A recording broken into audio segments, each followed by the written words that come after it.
All right. I mean, you think you got it right now? Dude, I don't know. Maybe. I mean, do you wanna do the intro again? I'm absolutely not going through that entire intro again. It was complete nonsense anyway. I mean, do you want me to leave this part in? Do you want me to just put everything together and put it on YouTube like that? Are you actually going to upload this to YouTube? All right. Dude, I don't know. I mean, the intro got, like, really botched. I mean, hello, Matthew. Maybe this shit could be on Botchamania and that's how we blow up? That is not going to happen. You know that, right? Yeah, I know. But, I mean, if anything, maybe more things. What's up? Panther's here. All right, Panther's here. Yeah. If anything, man, maybe it can get more people to try and jack your whole gimmick, and more people, and you get more puppets to join the PWO. Yeah, I really don't understand how there's so many puppets involved in pro wrestling now. I mean, it's a good thing. More puppets. It's better that way. I mean, you got more people that you can recruit into the PWO. That's true, and we can donate all that money to dogs. We can absolutely donate all that money to the dogs. Request, and here we go. I think it worked now. Maybe. It worked. I got a spinny circle for Joe. Man, it'll catch up. Give it a minute. It'll be fine. I'm all good. I see both of y'all. There we go. There's Joe. Yeah. All right, so Jeremy, you're just gonna cut that intro from earlier into this, or what are you gonna do?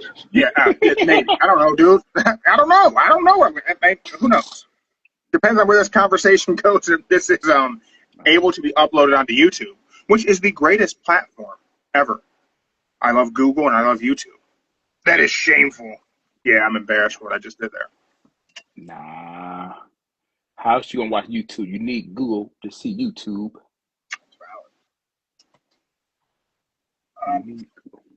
I do give YouTube a lot of grief as a, I guess, I don't know. I don't think I'm a content creator. I don't think that's what I do, right? Is that what you would? I wouldn't call it that. I don't know. Technically, I've had it called that. I don't know if that's what I do. Well, you don't go out and do pranks, so you're not technically a content creator. Is that what YouTube is today? Okay, so let's kind of we're already off the rails for a weekend wrestling show. Oh, okay. So I watch a lot of YouTube videos. It's actually primarily what I consume content from is YouTube. Mm-hmm. Have I ever told you how I got introduced to YouTube though? Like how I first started watching anything on YouTube? Very first shit I ever seen on YouTube was Kimbo Slice. Oh, the backyard wrestling. Yeah. The backyard fights. Yeah. Kimbo Slice, Jorge Masvidal, all those dudes. So it was back early 2000s. I mean, I don't remember what year. I mean, we're talking probably 06 maybe, something like that, 05. Someone I worked with because I was fighting at the time. Everyone was talking about Kimbo. She's Kimbo Slice fights. Have you seen these Kimbo Slice fights? I'm like, and let's keep in mind, we're talking Jeremy in his early 20s. Always down to scrap. Fight anyone in my front yard for free if they thought they were better than me. Like that was just how that. Joe will tell you that's just how I operated. Where I was just ready to go. And I had no idea who Kimbo was. All I knew was like fighting in Japan, Pride, UFC of course. But I mean, like I was just consumed with watching shit like HD net fights, all that. And someone showed me Kimbo Slice. I'm like, what the hell is this on? Like, I'm like, this is like not great. Is there like sure? I mean, yeah, beating up dudes in the backyard, but it's like from a technical standpoint, it wasn't the greatest. No, and because, again, we're talking Jeremy in his early 20s, there's a bit of ego there. I'm like, me and this dude at the same weight class, man, I eat this dude alive. You're like, you're out of your mind. Kimbo would not. I'm like, he would never hit me. He would just never hit me. I'd keep him away with kicks. The moment he got close, I would just wrap him up. We'd go to the ground. I'm going to submit him. I'm going to submit him fast. Now, granted, I don't know that I actually believe that would be the case now. I 100% believe that shit in my mid-20s. I definitely thought, man, I'd be fine against Kimbo. I'd be fine. But yeah, man, that's how I started watching YouTube, was Kimbo Slice fights. And just led me to watching other fighting shit on YouTube, and like going on these like marathons and watching like Mike Tyson's fights and just studying Tyson and studying Mark Hunt and all those dudes. That was how I watched. That was how I found out what YouTube was. I didn't pre-smartphone, I think pre me having an email address. Honestly, I think. Damn. Yeah. Okay. Believe it or not, this is kind of you may find this funny. I don't know that I really thought this internet thing was going to catch on.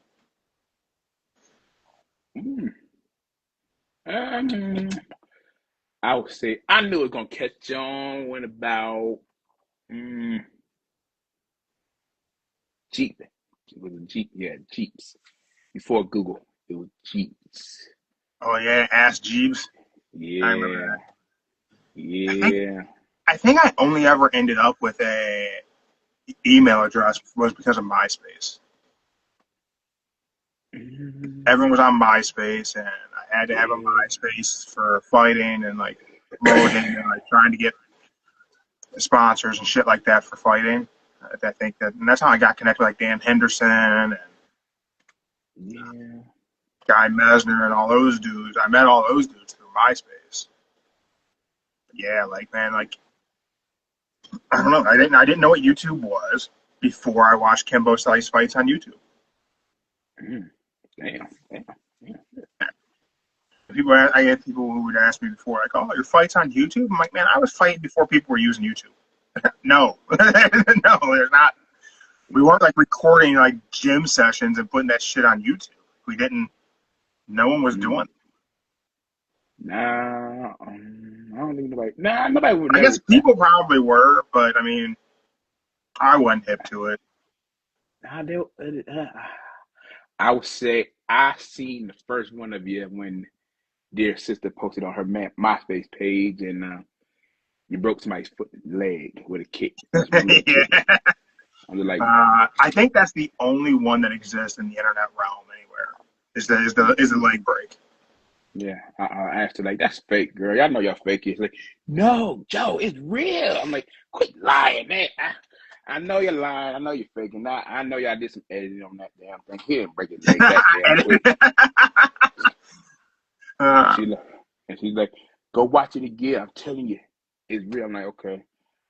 And I may have watched it like 10 times just to make sure it wasn't edited. And I'm like, "Oh, damn, he really did kick it. He really did break his I leg." think it's kind of crazy.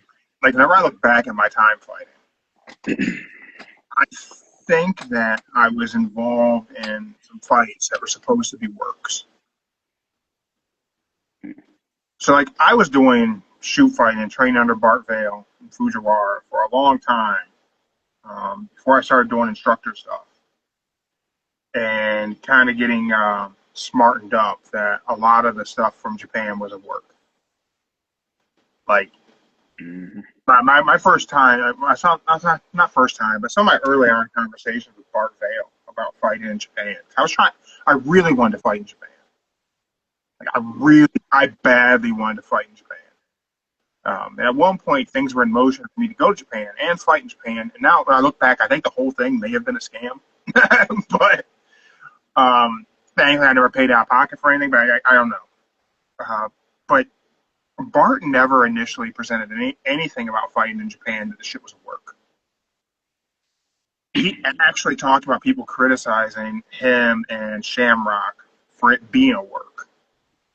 Like, that wasn't that was legit. Like, he wouldn't lean forward and let me kick him in the head like that. And Bart and Shamrock wasn't work. It was hard hitting, sure, and all the Shuto stuff and a lot of the shoot fighting stuff in that took place in Japan. It was hard hitting. It was Japanese strong style for sure, but like a lot of that shit was a work. Like 90% of that shit was work. Certainly, at least the outcomes. Some of the contact. Like, talk about pancrase. Pancrase with palm strikes. No closed fist. Palm strikes. Until Boss Rutan figured out that he could learn to flex his hand back further and hit you with the heel of his palm and knock your ass out with a palm strike. Palm strikes are pretty easy to eat.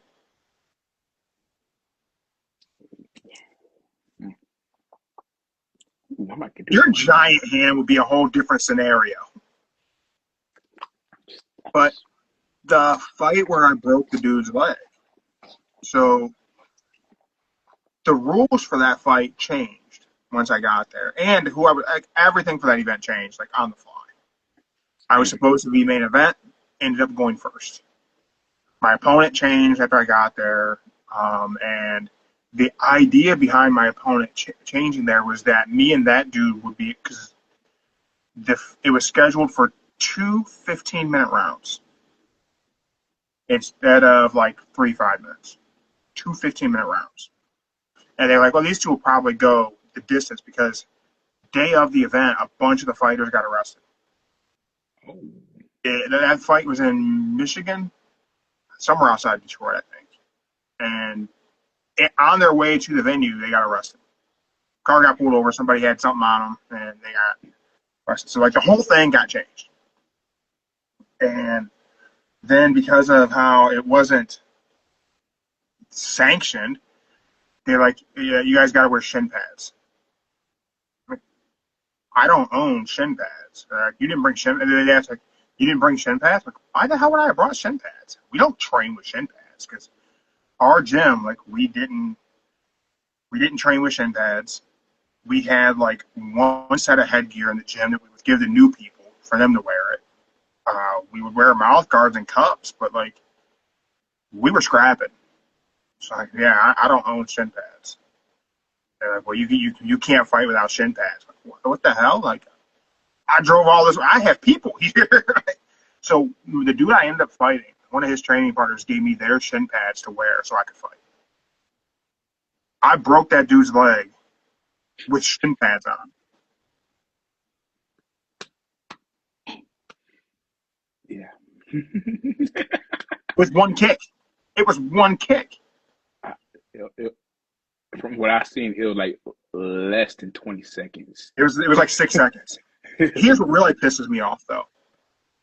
Because like shit was weird for it, they didn't give me a TKO victory. They called it a victory by like medical default or something because I broke his leg. Yeah. When it happened, I thought my leg broke. So the whole sequence, my training partner at the time, as we were leading up to the fight, whenever we would spar, he kept landing these inside leg kicks on me to my lead leg. And he would do it, and he didn't kick as hard as me, but he kicked pretty hard. He hit me in my inner thigh, my upper thigh, inner thigh. And my leg would kick out and would get me squared up with him, and he was a wrestler. So once he would kick my lead leg out, he would shoot in on me and put me on my back and just beat my ass. And I started stepping up and throwing a lead leg kick back at him whenever I see him shift his hips for that kick. And we just kept landing shin to shin, just crack. Just so happened that fight started off, and that dude shifted his hips to throw that lead leg kick, and I just stepped up and just uncorked this kick. And whenever it hit, you just heard snap. And whenever I planted back down, the noise registered. And I went, oh shit, I think I just broke my leg. Because it was a fear I had. Corey Hill broke his leg with a checked leg kick back in the early 2000s. And then Anderson Silva ended up having the same thing happen. But I became ultra paranoid of that happening. Like, for a while, I didn't even throw leg kicks. And like one of my strongest strikes was tie kicks. And I'm not throwing them. Like, I don't want to break my leg. And finally, my coach was like, your calves are so huge, you're not going to break your leg. If somebody checks your kick, like, you're fine. I'm like, dude, I don't know, man. I don't want to break my leg. And whenever it happened, I put it down, and I'm like, I think my leg. So I immediately tried to get a hold of the dude. I'm like, if I pull him to the ground, I can't really survive on the ground with a broken leg. I could pace this out. Maybe I'll get a submission. Maybe something will happen. And then the ref intervened because I think the noise registered. They pulled me back, and he pulled his shin pad down, and his leg and his shin was just snapped in, and his knee was all contorted. So that fight was put on by his gym. So I traveled to his hometown to fight a fight that was being put on by his gym. His trainer was kind of the promoter working with Bart. Yeah. And their thought process was, if me and that dude just went like the 2 rounds to a time limit draw or whatever, got a submission, something like, there wouldn't be, maybe neither of us would get too beat up, and we could just fight again to fill out the card. It's like, do these guys early, and then maybe they can each pick up another fight throughout the show, and we can just have more fights. I ruined that entire thing in 6 seconds. So we go back, and they're scrambling, trying to get somebody else to fight me. It's like, I'll fight again right now. Like, whatever, I'm good. Like, I'm totally fine. Like, I hadn't even had an adrenaline dump yet. No one would fight me. Damn. And they tried to get my training partner was my corner man, and they tried to get him. His name's Mike. Tried to get Mike to fight me. Like, you want to fight? He's like, he tore my bicep training. Like 3 weeks, I can't fight him. Like 2 weeks. 2 weeks prior, I tore Mike's bicep. And he's like, I can't. That's why I'm not fighting. Like, I have a torn bicep. I can't fight. Yeah, that's why I said that whole clip is like 20 seconds, and I'm like, are you? I think that's the only one. There might be some other ones. Then you might have to say that something, but I just remember I was watching it, like, see the ref, see you and him face to face, then just and then go, and you just stood there like for a brief second, just you kicked him, and he fell down. Like, I was like, this gotta be fake. It's fake. So, in hindsight, I think that fight was supposed to be a work. Like, looking back now, like, as I've gotten older and I've learned more, and like I spent years as an instructor and stuff, I think that fight was supposed to be a worked fight, and my coach didn't tell me. Probably so. Yeah. Cause I think on more than one occasion I was involved in fights that were supposed to be works, and he just didn't tell me. Because he just knew, like, I was just going to go out there just full clip. I think about, like, the environment that I was in at the time. Like, everyone was very chill in what was, like, the makeshift locker room. This was in, like, some, like, Eagles Hall or something. I can't remember what the place was. This was not, like, that fight was not, like, in a big venue by any means. Mm-hmm. And I just think about, like, I'm backstage. I'm back in the locker room area or whatever, and I'm jumping rope, and I'm warming up, and I am just zoned out. Like, I am, like, ready to scrap. Like, remember I was going to fight, like, I'm going to fight you. And I remember now, like, looking back, like, nobody else was behaving that way. Like, nobody else was really, like, warming up that they were going to go fight. No one had, like, a level of intensity about them. Like, and my corner man told me, he said, I think you were scaring people because I would just get in the zone. Like, he's like, I think that dude was beat before he ever got to the ring to fight you. Because I think you scared the shit out of him just in your behavior. I'm like, I mean, it's kind of what happens, right? Like, yeah. But I think, like, why would everybody else have been so chill? I fought so many times at so many events, cornered so many people, and there was a different mindset. So I think my coach brought me there because the gym that was putting it on was affiliated with Shoot Fighting in Barvale. So, like, my coach knew the guy who owned that gym. So I think that maybe this event was meant to promote his gym. So I think maybe there was this idea that his fighters would come out looking super strong in it. So, and this is how it was back then. So, like, even whenever it became sanctioned in different states and in Ohio, like, it was kind of a game system. Like, if there was a promotion that was working with a gym, they would stack the card. So a guy who was very experienced from a gym, very skilled, would be fed someone who wasn't on their level. So the gym that was affiliated with the promotion would look really strong. The Gracies did it with the UFC. Everyone, like, all the small promotions in Ohio in the early, it's just how it happened. I know because I help book cards for promotions. Like, I know what they were looking for. I know what they were trying to have happen. And I also was offered fights against people who I was going to destroy on more than one occasion. And I think the intent was to make that gym look strong, and my coach was not going to let that happen at our expense. So he just didn't tell me. He just let me approach it like I was fighting. Like, go out there and knock this dude out. Go stop it. Like, don't let this get to multiple rounds. Don't let him look strong. Like, just go out there and starch this dude. Because, like, in the beginning of that fight, you see, I was hesitant to touch gloves. Because I told that dude, I ain't touching gloves. I'm not touching gloves. I was over that point of MMA, like in fighting. Like, there's no Buddha in MMA. There's no, like, oh, be respectful and bow. Nah, screw that shit. I'm here to fight.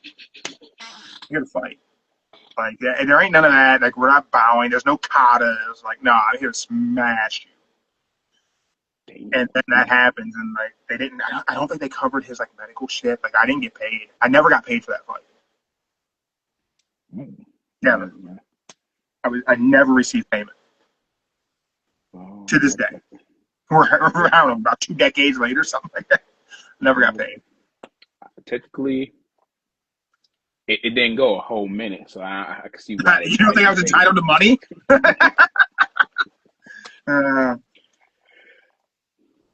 But, yeah, so anyway, I mean, super short story long on that one. My introduction to YouTube was watching Kimbo Slice fights. And now we do a show on YouTube, so hey. Yeah. There's a little bit of things we can talk about in the week of wrestling. Wasn't that much stuff going on this week. I mean, we already talked about, you know, I thought Dynamite was okay. Mm-hmm. I wasn't expecting us to get Samoa Joe versus Hangman at Wrestle Dream, but I'm here for it. They got me interested, like, in, like, the most casual of ways to get me interested in this fight. Yeah, I wasn't expecting to be Samoa Joe neither. I really wasn't. Yeah, I just wasn't expecting it to be Joe. I didn't have, like, we had talked. I didn't know who I thought they were going to have Hangman work with next, but I didn't think it was going to be Samoa Joe. I'm pretty happy that it is. Mm-hmm. You know, certainly no complaints from me on that.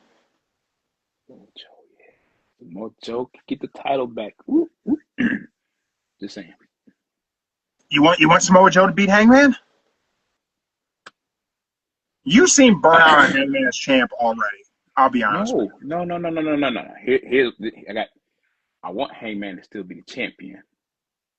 But I also like Samoa Joe when he is a world champion. Because Samoa Joe, when he is a world champion, he is a badass.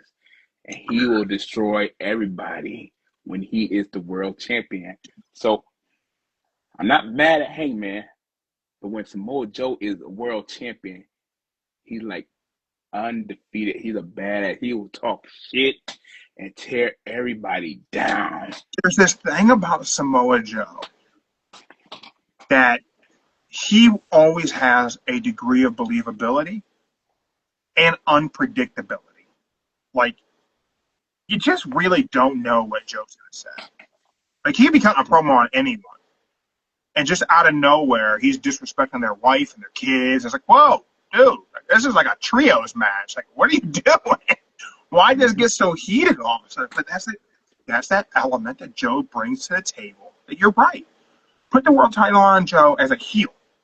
Heel Samoa Joe as a world champion? Shit. Shit. It might lose some points, though, but hey, that's the only reason why I'm saying that we need some. It'll be great. We want those points for Hangman being captain, but man, like, dude, we could really rock out, man. Joe could be like, you know what, Hangman? You talk about Texas Death Match. Let's do a Texas Death Match. I'll beat your ass in your own match. Because that's the shit Samoa Joe brings to the table. Mm-hmm.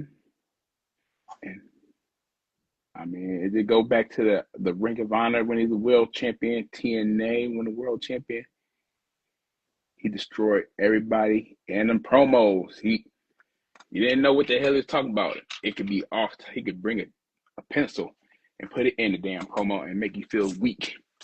Yeah. I mean, we still talk about him disrespecting Scott Hall to this day. Ooh, yeah, that one. Ooh. I don't believe Kevin Nash smacked him in the face either. Just gonna put that out there. I do not believe that at all. I think that's a farce. I think that's just a wrestling story. No, I'll say this. If you watch the clip live when they had it, you could tell Nash really didn't like what Joe was saying. He wasn't happy. He wasn't happy. But he had to stand out there and just go in character and just act like nothing happened. But I would say backstage they did have some words.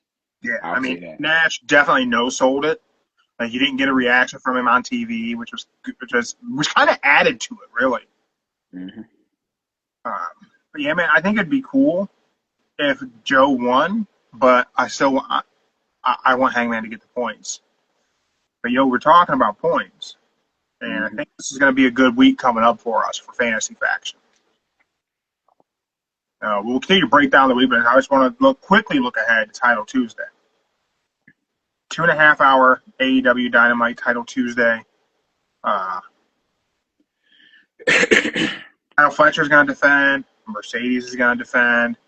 I thought Bandito was injured yesterday. Someone told me Bandito was hurt, and we may need to pick a new tag team. But then I see Brodito is booked for a tag match on Tuesday that has a stipulation added to it, some type of eliminator or something, which I think is going to be counted as a gimmick match. Mm-hmm. So, as it stands, I'm not going to touch our tag team because I don't think they're going to have them lose this thing. I don't think.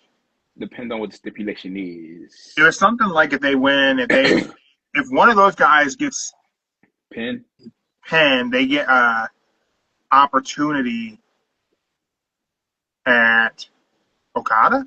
Is it Okada they get the opportunity with? Shit, I can't remember the stipulation of this damn match. Hold on.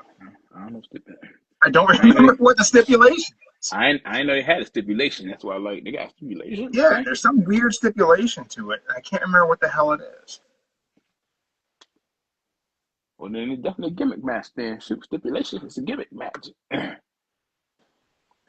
let's see.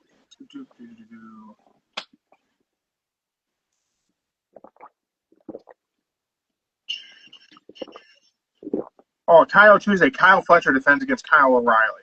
Kyle versus Kyle.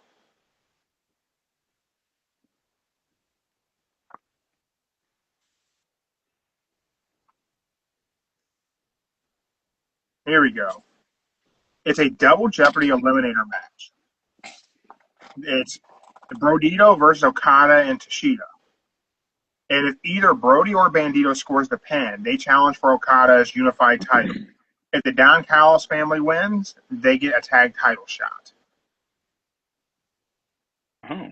So to me, what makes sense in this match, if I'm booking this, Tashida takes the pin. Then Okada has to defend his unified title. This builds to the beef between Tashida and Okada. So I think Brodito wins, and I think this gets us 30 points for the tag team. And I think we get double for it being a gimmick. But it all depends on which one the team member going to take the pin to get that title shot. Oh, who wins? Who gets the victory with Brodito? Yeah. I think Brody has to be the one to have the victory, right? Brody has to pin Tashida. I think that's gonna be the cause of I need to pin, not you. I think this might be. Do you think they're gonna break up Brodito? Nah, I think the Don Callis family gonna get a tag win on this one. So, it's always down to that singles title match where the tag team member got to choose which one get the pin, and it could be like that. Let's talk a little bit about the Don Callis family. Did you watch Collision last night? I did. I thought the Don Callis family looked like super strong on Collision. Everyone knows, man, I'm a Kyle Fletcher mark, big time, right? Mm-hmm. I look back at Dynamite. We had Clone join the Don Callis family. We have Andrade has joined the Don Callis family. So we are like 13 members deep in the Don Callis family. It's somewhere around there. it is drawing crazy comparisons to like whenever WCW's NWO got super bloated and there were like so many people and it was like, this is like too big. I made a post and I said, this is a huge difference as far as in-ring ability, right? Like Don Callis' family is like some of the best talent in pro wrestling today. Okada, Tashida, Fletcher. I get Roddy's credit in the ring. He'll never get over, but in ring, man, he was actually pretty decent. You throw in Josh Alexander, all these people, Hechicero. So much talent, but more talent in their left leg than Lex Luger ever had in the ring, right? But is it too big? Nah. I say this. If you look at it, it looks as though the Callis family got half on Dynamite, half on Collision. It is spread out. It's spread out.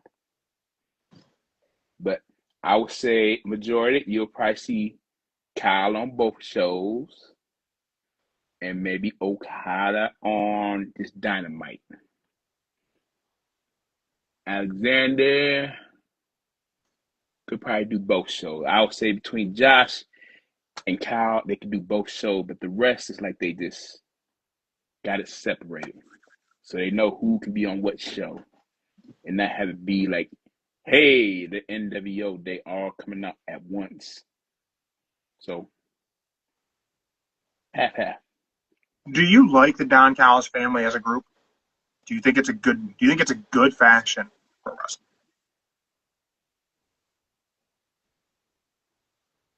I'll say yeah. It's good right now. Even though it's like 13 members deep and they're just protecting, mid-card belts? No world champion in the mix? Nah. 2 mid-card titles exist in Don Callis family. Yeah. 13 deep. We'll say, okay, we'll put 13 deep, 2 mid-cards. At the beginning, you got no tag, no trios, none of that. Nothing. No world titles. Yeah. You got Mr. Don Callis, who is a genius in some ways. He's a genius. He might be the best heel manager since Bobby Heenan. He's a genius. I think Don Callis is a better heel leader of a stable than Eric Bischoff was for the NWO. Because Don Callis makes sense to run a heel stable. And he makes sense to this group because every member of this group benefits from Don Callis being such a hateable person. And that's Bischoff made no sense in the NWO. The story didn't make any sense. And like I told Mark Ramundi whenever we had him on, and Bischoff didn't make any sense. DiBiase was already presented as the money guy. So Bischoff didn't make any sense. He didn't fit either. He wasn't cool. He wasn't hip. He wasn't having it. Yeah. Don Callis is an asshole. Yeah. And I'm not even sure I mean that by the gimmick. I think Don Callis is an asshole. That's how worked I am by Don as a heel. I actually don't like him. I'm a silly-ass Mark as far as it goes with Don Callis. Like, I actually don't like this dude. Hey, but you got 13 people who about to be benefit from Don Callis to be a star. Yeah. If they do separate. I like the group. I don't like Don. Doesn't make any sense, but I like the group. I like each talent individually that's in the Don Callis family. Like, there's not a member of the group that I'm like, I don't know about Clone. I don't really know how he fits. But, I don't like Andrade because not because I think he lacks in-ring ability, I just don't think he can ever get over. But everybody else, first of all, I enjoy them in ring. I do like Andrade's wrestling. Him and Mello, I said, very good matches. I do have one complaint about the Don Callis family, though. Okay. They do not look like a group. They look like 13 individual guys. There's no defined look. They don't look like they belong together. They don't fit together. They don't have – I'm not saying they have to have a DCF shirt.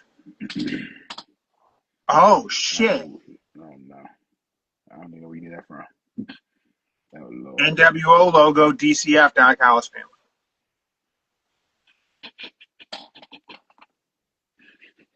Oh Lord. Oh Lord. And it's funny because I just thought that, but I'm not saying they have to have that. They just should look like they belong together in some way. And Right. it's the same issue I have with Division. You got three guys who don't look like they would be friends. They don't look like they would hang out together. They don't fit together. It doesn't look right on TV together. I will say, as an entire unit, the Don Callis family at least looks impressive together on TV. But they don't look like you could take that picture that was on Dynamite of all of them on the stage together. You could tell me that's one faction, or you could tell me that's the lineup for a 13-man over the top rope battle royal, and I would believe either statement because they don't look like a team, and that's kind of a problem. But the best thing about it is you got a group of people in a nice, respectful way. Majority of them can't speak English, so Don Callis is there to be the spokesman for them. Well, I don't know if it's the majority. It's a good number of them, but I don't know if it's the majority. Majority. And they got not the good promo skills, so that's why they got Don Callis as the voice of the group or faction, whatever you want to call them.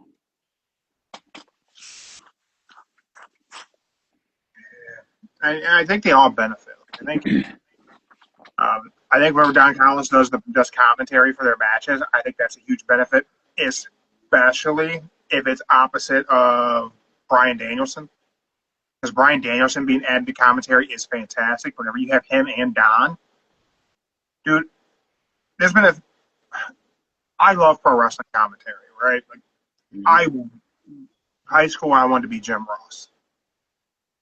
I wanted to be JR. I wanted to be Tony Schiavone. I wanted to be the play-by-play guy, right? I know I don't think I have that ability, but it's what I wanted to be. I've never had a line said on commentary live so rent-free in my brain as Bryan Danielson and Don Callis talk about Hechicero. And Don Callis asking Bryan Danielson, have you ever been in the ring with anyone like Hechicero before? And Bryan Danielson goes, well, I wrestled Hechicero. That's the funniest line, unintentionally hilarious. I think about it at least once a day. And I laugh to myself. Does it make it a good line, or does it make me an idiot? I don't know. One or the other. It's a funny line. But you do know why they got Clone in there, right? Because actual hologram is injured? Yeah, because Clone was supposed to take out Hologram winning streak. But he got injured. So they had to do fast forward, get it done earlier. What's your opinion of hologram? You like it? I mean, a homegrown luchador for Tony Khan. I mean, I say he all right. He good. It's like a Naomi with the just glowing lights, flashing lights every night coming out. That's about it. yeah, I mean, he's definitely good in the ring. I don't know how I feel about the character so much. I mean, I just feel like but I mean, it's geared toward kids. It's geared to be a kid's luchador. It certainly works from that respect, sure. Mm-hmm. But yeah, I say it's a hologram. He's okay. I think you might need a better name. Hologram. That's all. So it's my understanding that there was a character Tony Khan thought of whenever he was a kid. Whenever he'd be fantasy booking stuff as a kid, he thought of the hologram character. And he wanted to debut the character much earlier than he ever did. He had this idea, like he wanted to bring hologram in and actually had enlisted the services of the guy who is hologram during the pandemic. But he didn't want to introduce the character to empty arenas. Felt like he was a character who needed to be presented with a crowd and get an actual reaction. Okay, makes sense. Makes sense. Want to talk a little about SmackDown? Give me your takes on SmackDown, and then I just kind of have a bit of a two-part question for you after you give me your thoughts on SmackDown.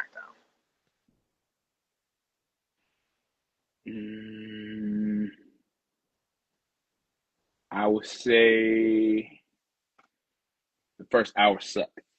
There we go. The first hour sucked. Second hour was pretty good. But I pretty much got lost, to tell you the truth, on SmackDown. Pretty much. There we go. I said I kind of got lost on SmackDown, y'all. Like, it's just like they're just. What's a good way to put it?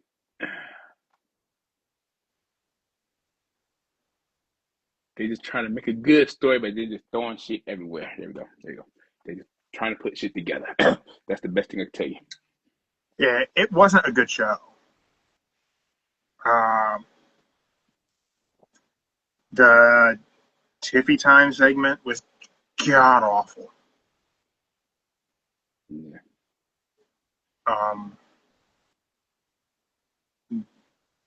Her whole shtick just sucks. My opinion. Just me. I don't. It's just annoying. And I think she's supposed to be booked as a babyface, which makes it really weird that your whole thing is to be annoying. I don't know. I don't get it. For me, kind of thought maybe we would get a Randy Orton turn or something that would hint to it. Then we didn't. Instead, what we got to end SmackDown was a distraction finish for the Brons, who are on Raw. Like, the Vision is a group on Raw, not a SmackDown group. They're not SmackDown. They're Raw. I think that's a sign saying the Vision is going over to SmackDown. I think it's just a hint toward War Games. Mm-hmm. But instead, we get the Vision versus Cody and Randy, right? So I'm like, hey, man, you want to shake things up in WWE? Randy Orton turns on Cody Rhodes on SmackDown, joins the Vision. That would be a shakeup, right? Like, that would be like, shit, didn't see it coming.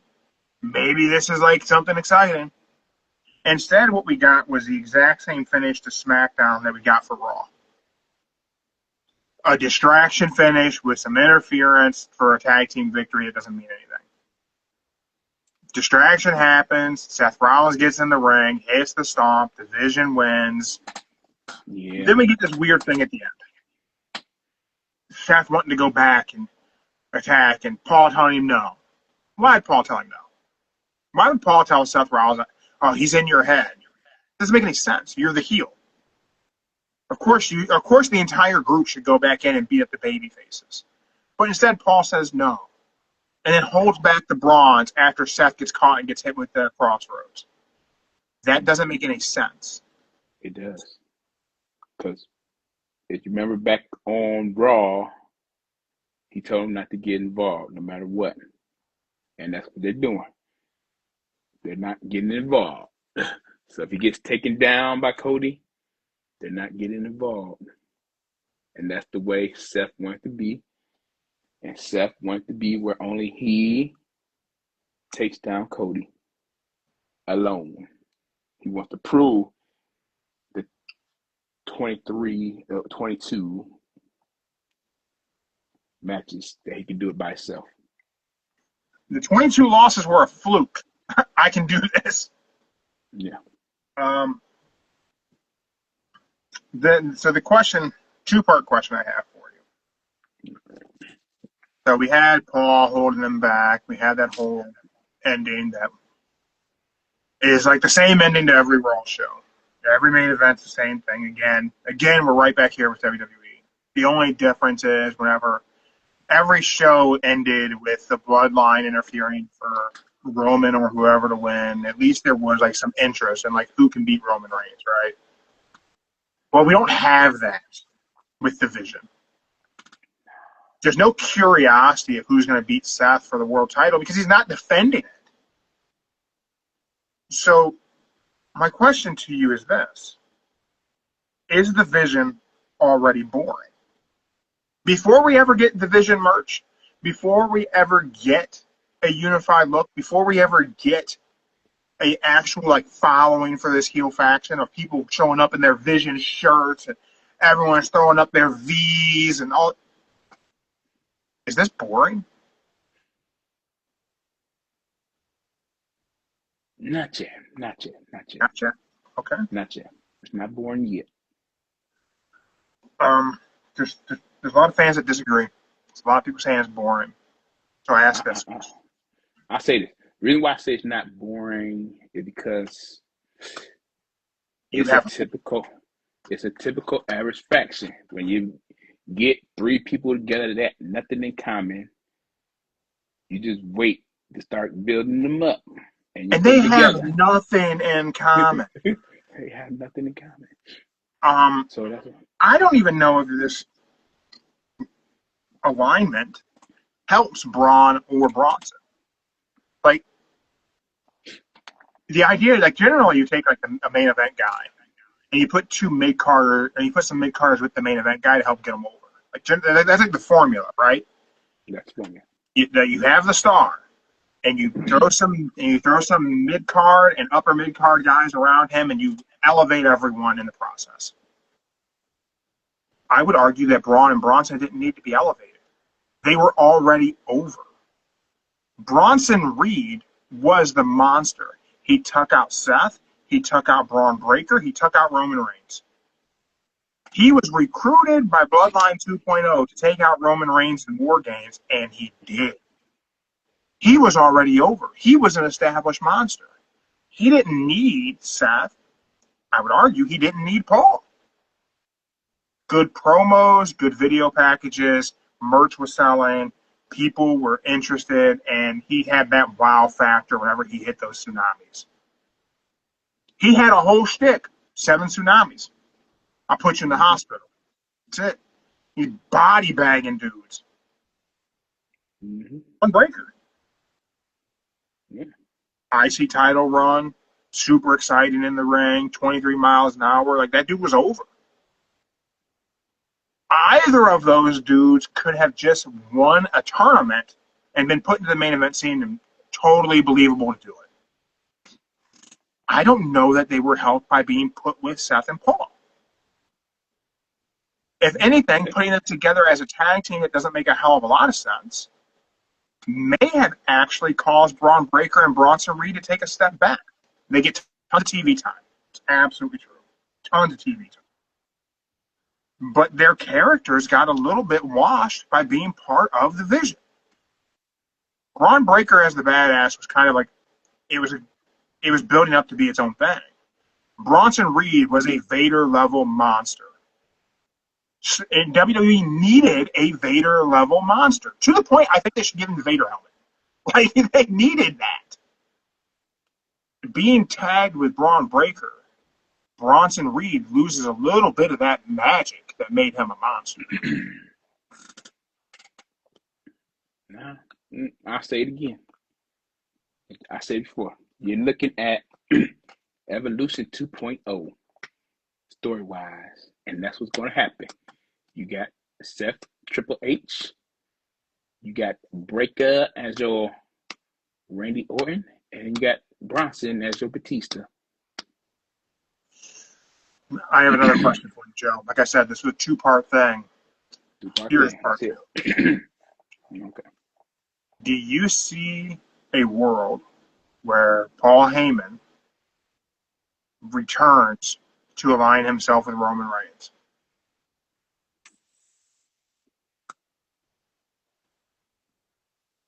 Paul and Roman were magic, right? Like Paul and Roman, Paul in the Bloodline, that was special. Paul in the Vision, it ain't special. Paul with Brock was special. Paul with Seth is just Paul with Seth. It doesn't feel special. It doesn't feel meaningful. It doesn't even feel like those two dudes belong together.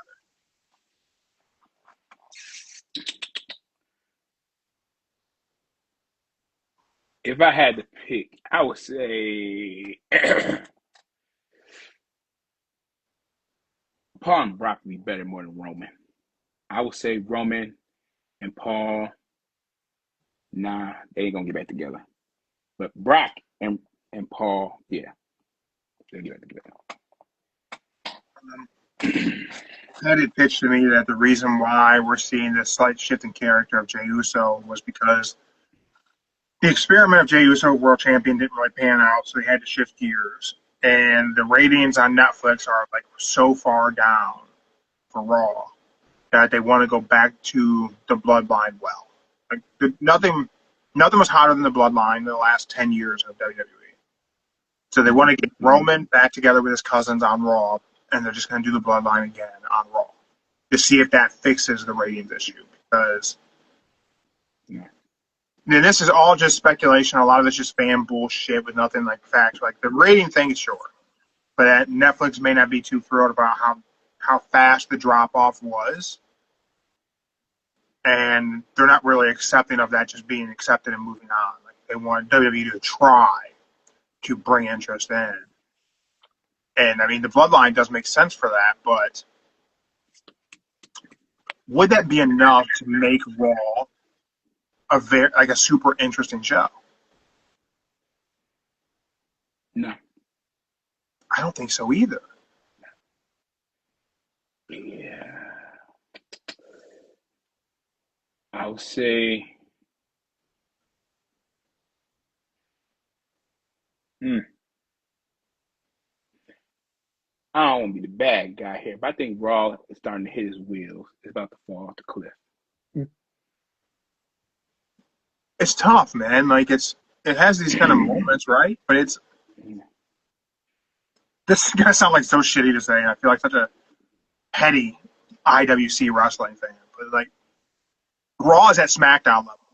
Like it's not, and it's just because in this moment there's just not a story in this moment today on Sunday, October 5th. Yeah.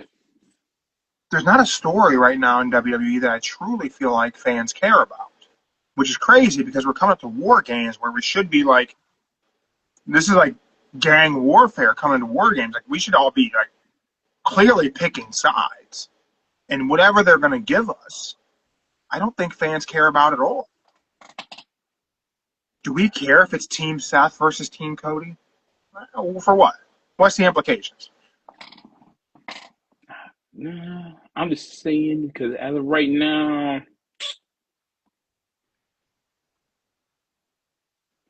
I'll say both Raw and SmackDown is starting to it's starting to fall off on both shows.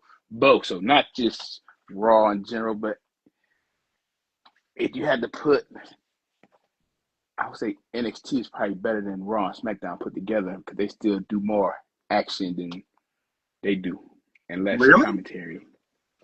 Yeah, Raw got. I mean NXT. I haven't watched NXT in so long, man. I have no idea what's going on. NXT has basically, you can have 5 matches on NXT and not have like the whole promo battles or nothing. But they'll be on there talking, but then they'll just go right to the ring. And it don't be like boring segments neither. So I would say if I had to pick, NXT is a little bit better than Raw and SmackDown because it's not just produced by Shawn Michaels, but it got less restrictions from TKO, if you want to put it that way. And they might really care about what's going on that show. They just need a feeder system for the main roster. So have fun, do what you want to do. Because, I mean, they're on the CW. So, and I think that might be like, I sent you the clip of Vince Russo saying that WWE is used to being bigger than the network that they're on, but now they're on ESPN and Netflix, and they're not bigger than those networks, so they need to deliver. I think there might be some facts to that, but I have a question for you to answer on tomorrow's show. Okay. So we talk about the vision, right? And how I think that's a group that doesn't really make a lot of sense together, and they're not really doing anything to make me think they belong together. Talk about Don Callis family as a faction, and like as much as I like everyone in their individual parts, they don't really look like a group. And that led me to thinking about like, if you look historically in pro wrestling, like, the groups that like truly mattered. One group kind of stands head and shoulders above the rest. And it's the Four Horsemen.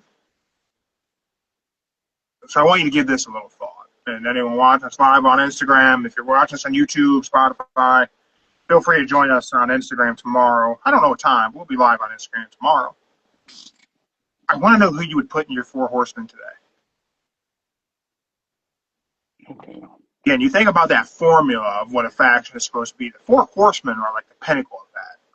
You had Ric Flair as the main event guy, and then you had an upper mid-carder who was ready to be at the main event level in there. Whenever you had your Lugers in there, or you had your Sids in there, or you had even your Benoits in there. You had you guys who were ready, just right at the edge of getting up there to be in this group, and Flair's going to help pull you up that ladder. And then you had some other mid-carders around, whether it be Arn and Tully, or whether it be Arn and Mongo. You know, you had these guys who were like, hey, they're good in their roles, they're good for the gang warfare. But if you were to book your Four Horsemen today, who would it be? And I'm even okay if we're mixing promotions. If we're mixing it up, it doesn't have to be who your Four Horsemen at WWE be. Who would your Four Horsemen be? We'll answer that one tomorrow. I don't have mine.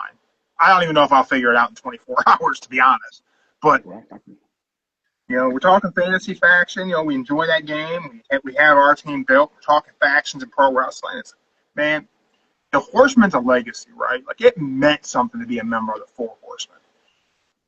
I don't know if it means something to be a member of the Vision. I don't know if it means something to be accepted into the Don Callis family. I do think the Don Callis family could end up being something like substantial. I would like to see something change with the Don Callis family, and I think there's potential for it. Jericho as the guy. Jericho comes back, put Jericho in the Don Callis family, and give Jericho the world title again. Then you have Kyle Fletcher turn on the family and turn on Jericho.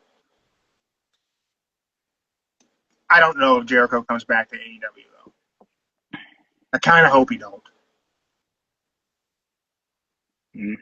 Well, I think it's time for him to return home. I'd be remiss if I don't mention the BKFC from last night. I don't know if you watched it last night. A night of great fights in bare knuckle. Mike Perry destroyed Jeremy Stevens. Knocked him down 6 times. Perry didn't get going until like the 3rd round.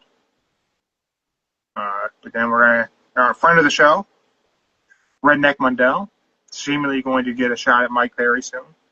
Or I guess Mike Perry's going to get a shot at Redneck. Redneck's the champ. Mike Perry's got a make-believe belt, King of Violence. But okay. Good fights in bare knuckle. Okay. It's that time, Joe. Dun, dun, dun, dun. Who was your wrestler of the week this week, Joe? Okay.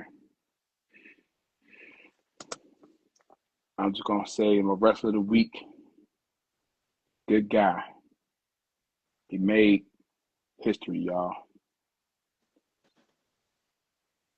We're going with Andrade for jumping back and forth from AEW to WC. There you go, Andrade. Andrade bouncing back and forth? Yeah. Nah, I'm just playing.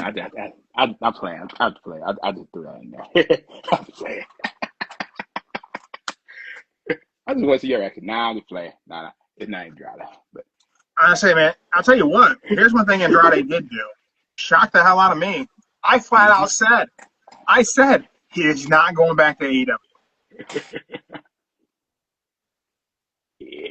I just want to do that. And it would have been funny to pick Andrade, but nah. Okay. The real person I did pick, I give to Mike Knight from last night Collision. Oh, Kevin Knight? Kevin Knight, my bad. Kevin Knight. Yeah, Kevin Knight versus Daxie Axman. That was a good match. That was good. Kevin Knight, man, he's a great talent. Really is. Mm-hmm. So that's what I picked. I don't know what the future looks like for him and Mike Bailey. I mean, I do like them as a tag team. But man, in 2024, I feel like Mike Bailey had so many match of the year opportunities with the people he wrestled in 2024, and I would really like to see him be set free as a singles wrestler in AEW or even just Ring of Honor. And same with Kevin Knight, and Kevin Knight's so good. They're great as a tag team. I would love to see them individually, though. Like, there's certainly enough mid-card titles in AEW to go around. They can both have one. Mm-hmm. But I did think he had a good showing. I thought Collision. I know no one asked me for my show of the week, but I do think Collision is consistently like the top shelf show every week. From like an in-ring product, what I'm watching, the matches, and just like the show is like, it's just good. It's good for a Saturday night show. Yeah. Yeah, I did think Statlander and Tony Storm's promo was weird as hell, but that was weird. But the matches, man, just so good. Just such a good show. And what the Don Callis family did to Mansoor, oh boy, got hit with like a 36-hit combo. They hit him with every finisher. I know. They didn't have to do oh boy like that. But damn, it was good. It's part of the game. That shit was good. I feel like that's going to make everyone just assume I'm giving Don Callis family match of the week, right? And I'm sure as you watch Collision, you probably thought, oh, well, Kyle Fletcher gets the pin, so Jeremy's giving this match of the week, right? No. That's not the one I think you pick. No? No. There's one more I think you would pick, but I ain't going to say it yet. All right. I will give you the one that I'm picking, and then you can tell me what you thought I was going to go with. Okay. My match of the week is, surprisingly, for me anyway, Sami Zayn, Aleister Black. I'm giving it a full whammy from beginning to end. That's my match of the week because I thought Melo was getting the match. Then Miz comes out and stops that from happening. Caught me by surprise. Then we get Aleister Black comes out. And those two just put on a banger of a match. Aleister Black, Sami Zayn just put on a hell of a match. Mm. I wasn't digging Damian Priest's involvement in it, but I did think Damian Priest was supposed to wrestle on SmackDown, then didn't have a match, so him being the distraction piece. But that happening made that match, it was okay. I was okay with the distraction there. It did kind of screw up the end of the night because we then had the distraction finish for the main event. So you did the same finish twice in the same show, let alone it being twice in the same week, being your main event deal. But it worked in the U.S. Open, the U.S. Title Open Challenge. I thought they did a great match. They're letting Sammy cook in these, which like, this title run is surprisingly good for me. As a guy who really, Sami Zayn being the underdog of the underground, I've said that shtick doesn't work for Sammy for me anymore. But the ask is for me to give match of the week. So I may not like the Sammy character right now, but match of the week, that absolutely was match of the week for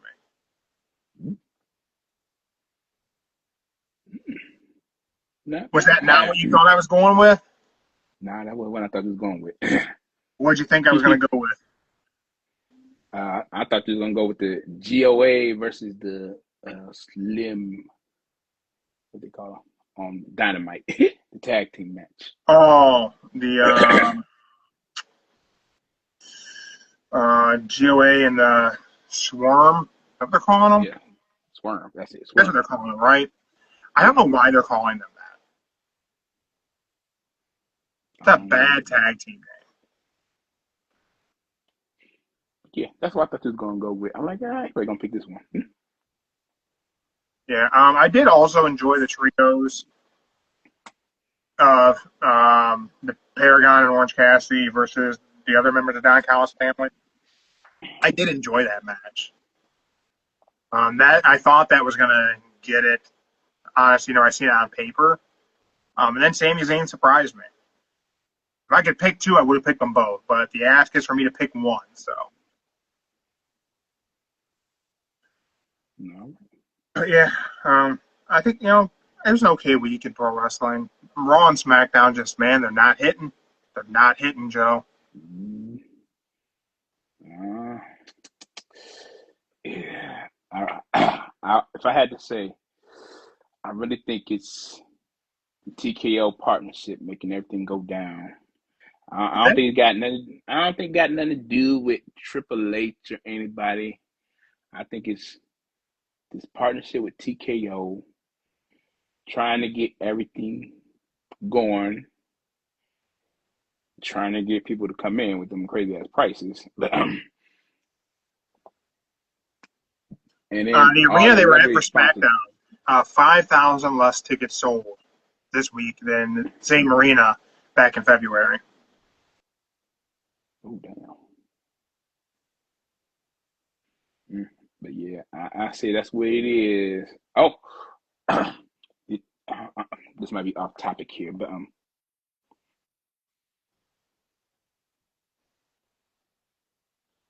Joe froze. I'm here now. There we go. Did you? I can't hear Joe. Oh, you can't hear me? Can you hear me now? I can hear you now. Okay, cool. Okay. So the CEO of Live Nation put out a press report a couple of days saying that he believes that all ticket prices are underrated. What? Yes. From concerts, tickets to events, they are all underpriced. Well, and that's from the CEO of Live Nation. I'm going to 100% disagree with him. I will say, from a business standpoint, he may be onto something for raising the tickets because a good bulk of tickets for everything they're not being purchased by individuals. They're being purchased by companies that resell tickets. Mm-hmm. So they can put out tickets for an event, but a good chunk of those get sold to SeatGeek and this thing and that thing. So you see a lot of reports like, oh, this event's sold out. But then, the event's happening, and there's tons of tickets available on all these other third-party platforms. So that's not really selling out of the event. If there aren't asses in the seats, the event's not sold out. So you see all these reports about, oh, this didn't do, you see people love to post pictures of empty seats at things. I don't know why, but it's just something people like to do. Those seats are sold to just a company that can't sell the seats. Mm-hmm. Yeah. So yeah. He said you got to think about it in the press conference. He said a person would pay $70,000 to go court seat to a Knicks game. Then why can't they pay this amount for concert tickets? Ticket prices are underrated, and that they shouldn't be no more than $72. Not good enough. They should be more than $72. There you go. I think you make tickets cheaper for stuff. Yeah. Make tickets cheaper. More people go. Get more actual fans in the arena. You can sell more merch. Mm. That's your margin. That's your high margin shit. Cover the overhead. Cover being there with your ticket prices. Sell the event out and sell shit. I think about it if I were running let's say I was running a promotion. I would want to sell as many tickets as possible. Let's cover being there. Let's pay the talent. But let's get people there so they come more often. Let them see what I'm giving them. I mean, give them a value and give them a show.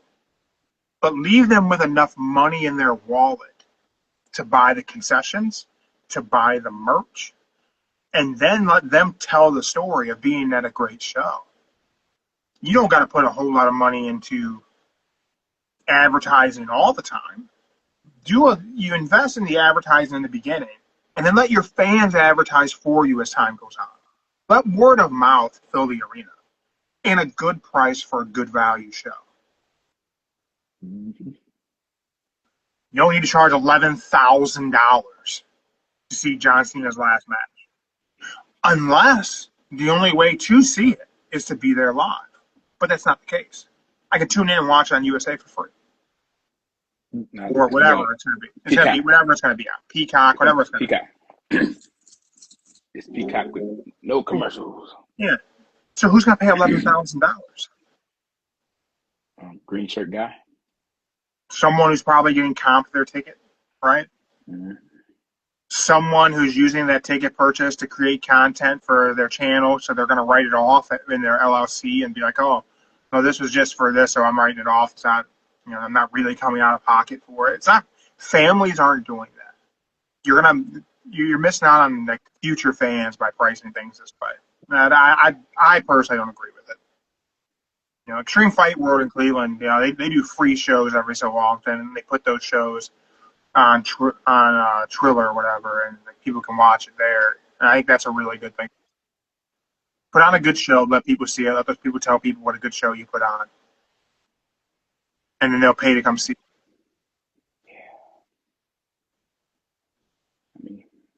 I mean, if I was to put on the show, if it was like WrestleMania and they wanted front row seats, I would say $350 be a good max for WrestleMania. Front row I think seats. so. $350. $350 is the best. That'd be a good amount right there, because $350 is reasonable. So you're looking at probably, if you're doing $700 for 2 nights, there you go. Bam, $700. I agree. I think that's reasonable. Mm-hmm. But I don't run no production, but I would say $350 is reasonable for a front row seat at WrestleMania. And then if your basic pay-per-view, we would say like $150.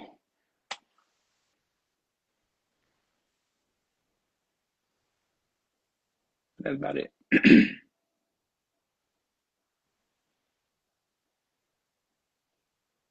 I think that's a fair price. I do. I don't think it needs to be thousands of dollars. I don't think you need to pay $800 to sit nosebleeds. And that's just crazy. Yeah, it is crazy. I don't know where they get it from, but like they said, interesting to see like what actually happens with this model. Like I don't think it's sustainable. I say give it about 5 years. They'll see. You think it'll take that long? I mean, I guess 5 years goes by quick nowadays. 5 years go by. I'll say they'll wonder. They'll say this year, okay, we'll count this year as the first year. So we'll give it 4 more years. Boom. They'll wonder why next year ticket price went up. Why nobody ain't buying them, what's going on. Even with your little package deals, people ain't gonna buy it. Or even you got the backstage pass to meet a certain superstar for like, what was it? Tamatanga. They had up there for $10,000. They said to see a meet and greet with him. Yeah. That's crazy. That's crazy. Mm-hmm. So that's where it's gonna be. Give it next 4 years. They're gonna wonder why people ain't coming. Hopefully they don't file for bankruptcy. We'll see what happens. Joe, you got anything else for the good people for a Sunday? Yes. I don't know if you heard, but come Jay He reached 16 years in WWE. And he said Really? his goal, yeah. And he said over the weekend, his goal is to hit 20 and retire. Oh, wow. So, yeah, he said his goal is to make it like 20 like Cena and Orton and go out. So I think He's getting close. He's getting close. getting close. See what happens. I think he's got a few more. I think he's got a few more world title runs in him. To be honest, Yeah, he do, but might be more than just an entrance someday. it could happen probably tomorrow night. Who knows? Who knows? All right, everyone. Thank you for checking us out live on Instagram, YouTube, Spotify. It means I uploaded this. Don't bank on that. Follow us on Instagram. You'll know when we go live because I have no idea what time tomorrow's show will happen. So join us tomorrow live on Instagram. We'll preview Raw. We will assemble our modern day four horsemen, and we will play for when the bell tolls. We'll try to guess when the first bell rings to start a match on Raw. See if somebody wins a damn T-shirt. Till tomorrow. Keep moving forward. Keep your shoulders off the mat. We're out.